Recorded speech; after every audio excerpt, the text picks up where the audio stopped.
আসসালামু আলাইকুম। যারা জাপান যাওয়ার স্বপ্ন দেখছেন কিন্তু কিভাবে যাবেন বা কোন মাধ্যমে জাপান যাবেন এই জিনিসগুলা চিন্তা করছেন বা এখনও ডিসিশন নিতে পারতেছেন না, আমি মনে করি 2025 সালটা আপনাদের জন্য অনেক দারুণ একটা সুযোগ। কারণ হচ্ছে যারা এখনও জাপানিজ ভাষা শিখেন নাই কিন্তু স্বপ্ন দেখছেন, এই স্বপ্ন আসলে বাস্তবে রূপান্তর করা অনেক বেশি কঠিন। কেননা আপনি জব ভিসায় যান, স্টুডেন্ট ভিসায় যান, আপনাকে জাপানিজ ভাষাটা প্রথমত শিখতে হবে। তাই আর দেরি না করে আপনি দ্রুত সান জাপানিজ ট্রেনিং সেন্টারের সাথে যোগাযোগ করুন এবং আপনার স্বপ্নটাকে বাস্তবায়ন করতে সান জাপানিজ ট্রেনিং সেন্টার সবসময় আপনার সাথে থাকবে।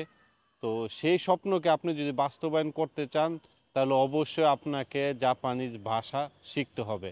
তো সেই ক্ষেত্রে সান জাপানিজ ট্রেনিং সেন্টার মানে খুবই ভালোভাবে জাপানিজ ভাষাটা শিক্ষা দিয়ে থাকে।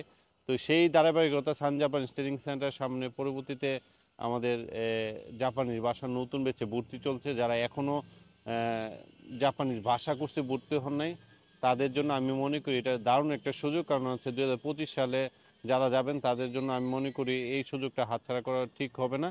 তো দ্রুত সান জাপানিজ ট্রেনিং সেন্টারে এসে আপনি অ্যাডমিশনটা কনফার্ম করুন। সবাই ভালো থাকবেন, সুস্থ থাকবেন। আসসালামু আলাইকুম।